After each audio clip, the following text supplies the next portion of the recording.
ఓం శాంతి 9/1/2025 మధురమైన పిల్లలు, మీరు వికర్మల శిక్షల నుండి ముక్తులయ్యే పురుషార్థం చేయాలి. ఈ అంతిమ జన్మలో లెక్కాచారాలన్నింటినీ సమాప్తం చేసుకుని పావనంగా తయారవ్వాలి. ప్రశ్న: మోసం చేసే మాయ ఏ ప్రతిజ్ఞను తెంచే ప్రయత్నం చేస్తుంది? జవాబు: మీరు ప్రతిజ్ఞ చేశారు, ఏ దేహధారి పట్ల మేము మనసు పెట్టుకోము అని. ఆత్మ అంటుంది, నేను ఒక్క తండ్రినే స్మృతి చేస్తాను, నా దేహాన్ని కూడా స్మృతి చెయ్యను. తండ్రి దేహసహితంగా అన్నింటి యొక్క సన్యాసాన్ని చేయిస్తారు. కాని మాయ ఈ ప్రతిజ్ఞనే తెంచేలా చేస్తుంది. దేహం పట్ల మోహం ఏర్పడుతుంది. ఎవరైతే ప్రతిజ్ఞను తెంచుతారో వారు శిక్షలు కూడా ఎంతో అనుభవించాల్సి ఉంటుంది. పాట: నీవే తల్లివి, తండ్రివి నీవే. ఓం శాంతి. ఉన్నతోన్నతుడైన భగవంతుణ్ణి మహిమ కూడా చేశారు, అలాగే గ్లాని కూడా చేశారు. ఇప్పుడు ఉన్నతోన్నతుడైన తండ్రి స్వయంగా వచ్చి తన పరిచయాన్ని ఇస్తారు. తర్వాత రావణ రాజ్యం ప్రారంభమైనప్పుడు రావణుడు తన గొప్పతనాన్ని చూపిస్తాడు. భక్తి మార్గంలో భక్తి రాజ్యమే ఉంటుంది. అందుకే రావణ రాజ్యం అంటారు. అది రామరాజ్యం, ఇది రావణ రాజ్యం. రాముణ్ణి మరియు రావణుణ్ణి పోల్చడం జరుగుతుంది. ఆ రాముడు త్రేతాయుగ రాజు, ఇది అతని గురించి చెప్పడం లేదు. రావణుడు అర్ధకల్పం యొక్క రాజు, అంతేకాని రాముడు అర్ధకల్పం యొక్క రాజు కాదు. అలా కాదు. ఇవి విస్తారంగా అర్థం చేసుకోవాల్సిన విషయాలు. ఇకపోతే చాలా సహజంగా అర్థం చేసుకునే విషయం ఏంటంటే, మనమందరము సోదరులము, మనందరి తండ్రి ఒక్క నిరాకారుడు. ఈ సమయంలో తన పిల్లలందరూ రావణుడి జైల్లో ఉన్నారని తండ్రికి తెలుసు. కామచితిపై కూర్చుని అందరూ నల్లగా అయిపోయారు. ఇది తండ్రికి తెలుసు. ఆత్మలోనే జ్ఞానమంతా ఉంది కదా. అందులోనూ ఆత్మ మరియు పరమాత్మను తెలుసుకోవడానికి చాలా మహత్వం ఇవ్వవలసి ఉంటుంది. చిన్న ఆత్మలో ఎంతటి పాత్ర నిశ్చితమై ఉంది, దానిని అభినయిస్తూ ఉంటుంది. దేహాభిమానంలోకి వచ్చి పాత్రను అభినయించినప్పుడు స్వధర్మాన్ని మర్చిపోతారు. ఇప్పుడు తండ్రి వచ్చి ఆత్మాభిమానులుగా తయారు చేస్తారు. ఎందుకంటే నేను పావనంగా తయారవ్వాలి అని ఆత్మే అంటుంది. కావున తండ్రి అంటారు, నన్నొక్కరినే స్మృతి చేయండి. ఓ పరంపిత, ఓ పతిత పావన, ఆత్మలమైన మేము పతితంగా అయిపోయాం. కావున మీరొచ్చి మమ్మల్ని పావనంగా తయారు చేయండి అని ఆత్మ పిలుస్తుంది. సంస్కారమంతా ఆత్మలోనే ఉంటుంది కదా. నేను పతితంగా అయ్యాను అని ఆత్మ స్పష్టంగా చెప్తుంది. ఎవరైతే వికారాల్లోకి వెళ్తారో వారిని పతితులంటారు. పతిత మనుషులు పావన నిర్వికారి దేవతల వద్దకు వెళ్లి మందిరంలో వారి మహిమ గానం చేస్తారు. తండ్రి అర్థం చేయిస్తున్నారు, పిల్లలు మీరే పూజ్య దేవతలుగా ఉండేవారు. 84 జన్మలు తీసుకుంటూ కిందికి తప్పకుండా దిగవలసి ఉంటుంది. ఈ నాటకమే పతితుల నుండి పావనులుగా, పావనుల నుండి పతితులుగా తయారయ్యే నాటకం. మొత్తం జ్ఞానమంతటిని తండ్రి వచ్చి సూచన ద్వారా అర్థం చేయిస్తారు. ఇప్పుడిది అందరి అంతిమ జన్మ. అందరూ లెక్కాచారాలను సమాప్తం చేసుకుని వెళ్ళాలి. బాబా సాక్షాత్కారం చేయిస్తారు.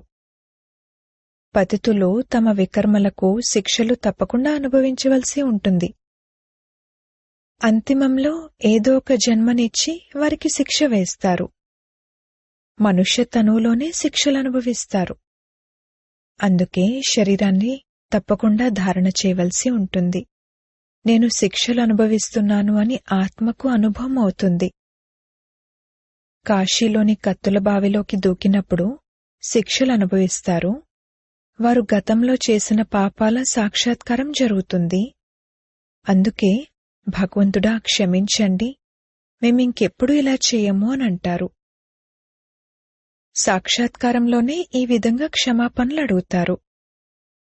ఇది అనుభవం అవుతుంది, దుఃఖాన్ని అనుభవిస్తారు.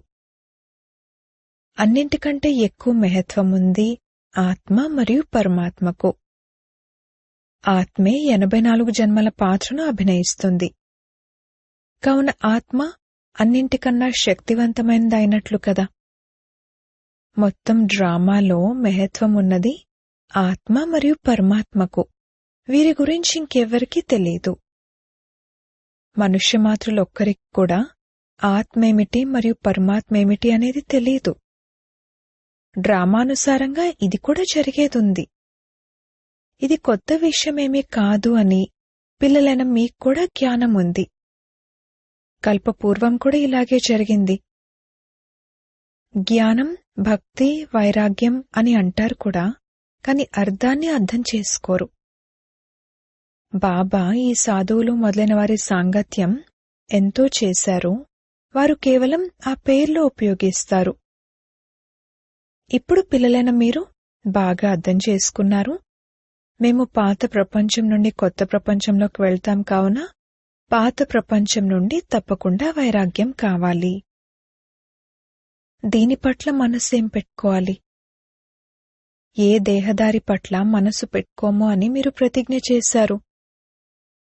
ఆత్మ అంటుంది, నేను ఒక్క తండ్రినే స్మృతి చేస్తాను, నా దేహాన్ని కూడా స్మృతి చేయను. తండ్రి దేహ సహితంగా సర్వస్వాన్ని సన్యసింపచేస్తారు. మరి ఇతరుల దేహం పట్ల మనం మోహం ఎందుకు పెట్టుకోవాలి? ఎవరి పట్లనైనా మోహం ఉంటే వారు గుర్తుకొస్తూ ఉంటారు. అప్పుడు ఈశ్వరుడు గుర్తుకురారు. ప్రతిజ్ఞను తెంచితే శిక్ష కూడా ఎంతో అనుభవించవలసి ఉంటుంది. పదవి కూడా భ్రష్టమైపోతుంది. అందుకే ఎంత వీలైతే అంతా తండ్రినే స్మృతి చేయాలి. మాయ అయితే చాలా మోసం చేస్తుంది. ఎటువంటి పరిస్థితిలోనూ మాయ నుండి స్వయాన్ని రక్షించుకోవాలి. దేహాభిమానం చాలా కఠినమైన రోగం. తండ్రి అంటారు, ఇప్పుడు దేహీ అభిమానులుగా అవ్వండి. తండ్రిని స్మృతి చేసినట్లయితే దేహాభిమానపు రోగం దూరమైపోతుంది. రోజంతా దేహాభిమానంలో ఉంటారు. తండ్రిని చాలా కష్టం మీద స్మృతి చేస్తారు. తండ్రి అర్థం చేయించారు, చేతులు పనివైపు ఉంచండి, హృదయం ప్రియుని వైపు ఉంచండి. ఏ విధంగా ప్రేయసీ ప్రియులు తమ వ్యాపార వ్యవహారాలు చేసుకుంటూ కూడా తాము ప్రేమించేవారినే తలుచుకుంటూ ఉంటారో, అలా ఇప్పుడు ఆత్మలైన మీరు పరమాత్మునితో ప్రీతిని పెట్టుకోవాలి. కావున వారినే స్మృతి చేయాలి కదా. మేము దేవీ దేవతలుగా తయారవ్వాలి. ఇదే మీ లక్ష్యం, ఉద్దేశం. దానికోసం పురుషార్థం చేయాలి. మాయ అయితే తప్పకుండా మోసగిస్తుంది. స్వయాన్ని దాని నుండి విడిపించుకోవాలి. లేదంటే చిక్కుకుపోతారు. అప్పుడు గ్లాని కూడా జరుగుతుంది. దానివల్ల నష్టం కూడా ఎంతగానో జరుగుతుంది. పిల్లలైన మీకు తెలుసు, ఆత్మలైన మనము బిందువులము. మన తండ్రి కూడా బీజరూపుడు, నాలెడ్జ్ఫుల్. ఇవి చాలా అద్భుతమైన విషయాలు. ఆత్మంటే ఏమిటో, అందులో అవినాశి పాత్ర ఎలా నిండి ఉందో, ఈ గుహ్యమైన విషయాలను మంచి మంచి పిల్లలు కూడా పూర్తిగా అర్థం చేసుకోరు. స్వయాన్ని యథార్థ రీతిలో ఆత్మగా భావించాలి. మరియు తండ్రిని కూడా బిందు రూపంగా భావిస్తూ స్మృతి చేయాలి. వారు జ్ఞానసాగరుడు, బీజరూపుడు ఇలా భావిస్తూ స్మృతి చేయడం చాలా కష్టం మీద చేస్తారు. స్థూల రూపంలో కాకుండా ఇందులో సూక్ష్మ బుద్ధిని ఉపయోగించవలసి ఉంటుంది. నేను ఆత్మ, నా తండ్రి వచ్చి ఉన్నారు. వారు బీజరూపుడు, నాలెడ్జ్ఫుల్. నాకు జ్ఞానం వినిపిస్తున్నారు. ధారణ కూడా ఇంత చిన్న ఆత్మనైన నాలోనే జరుగుతుంది. ఆత్మ పరమాత్మ అని పైపైన అనేవారు చాలామంది ఉన్నారు.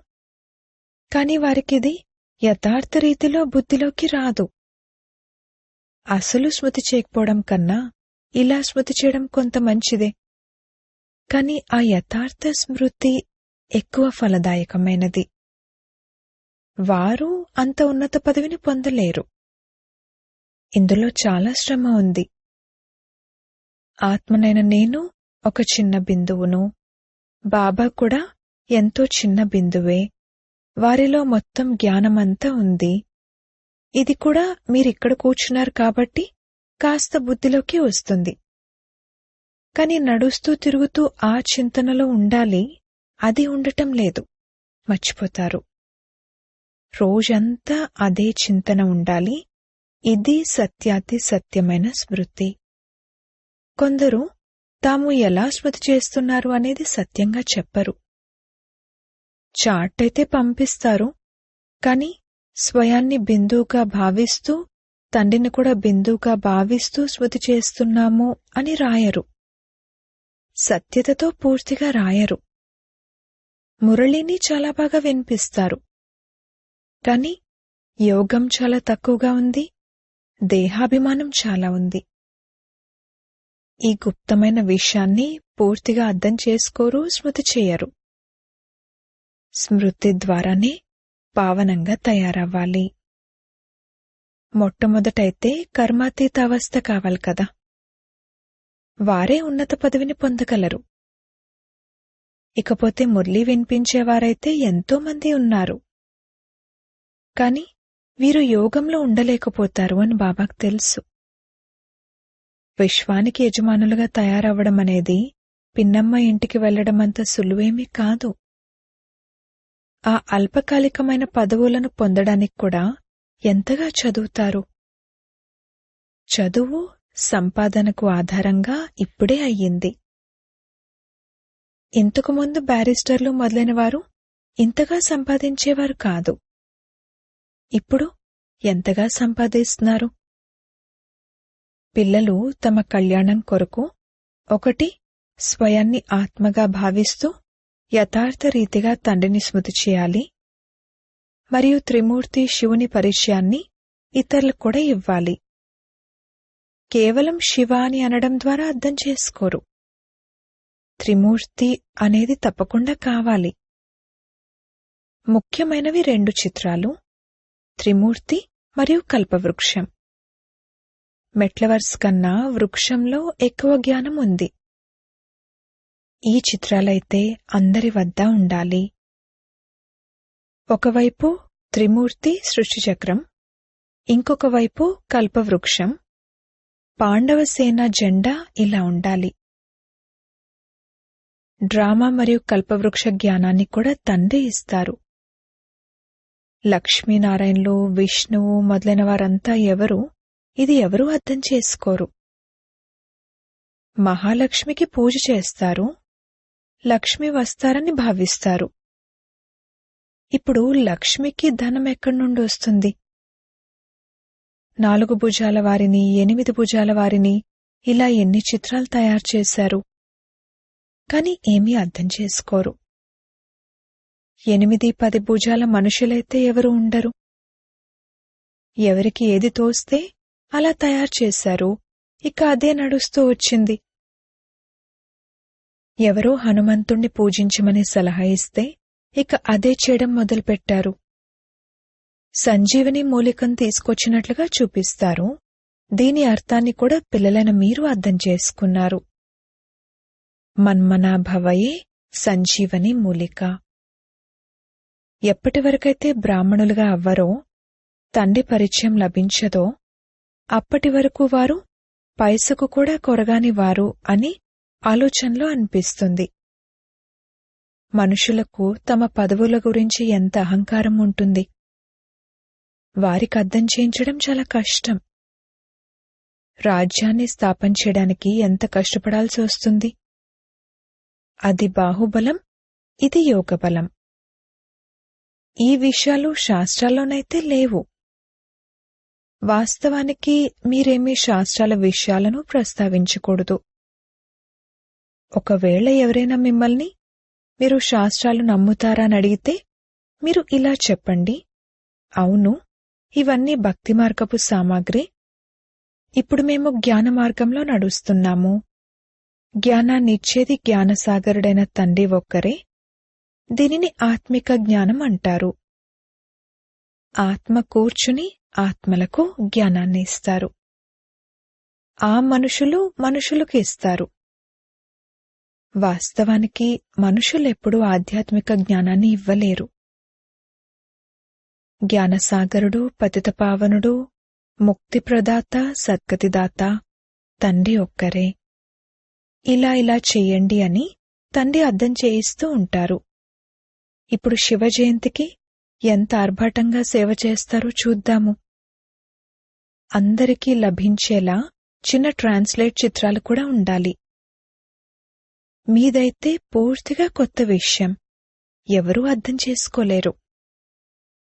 వార్తాపత్రికలలో బాగా వెయ్యాలి, శబ్దాన్ని వ్యాపింపచేయాలి. సెంటర్లు తెరిచేందుకు కూడా అటువంటి వారు కావాలి. ఇప్పుడు పిల్లలైన మీకే అంత నష ఎక్కలేదు.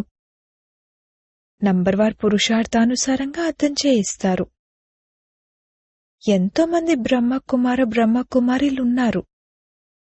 అచ్చా, బ్రహ్మ పేరు తీసేసి ఇంకెవరి పేరైనా పెట్టండి, రాధాకృష్ణుల పేరు పెట్టండి. అచ్చా, మరి అప్పుడు కుమారులు ఎక్కడి నుండి వస్తారు? ముఖవంశావళి బీకేలు ఉండేందుకు ఎవరో ఒక బ్రహ్మ అయితే కావాలి కదా. పిల్లలు మున్ముందు చాలా అర్థం చేసుకుంటారు. ఖర్చయితే చేయాల్సే వస్తుంది.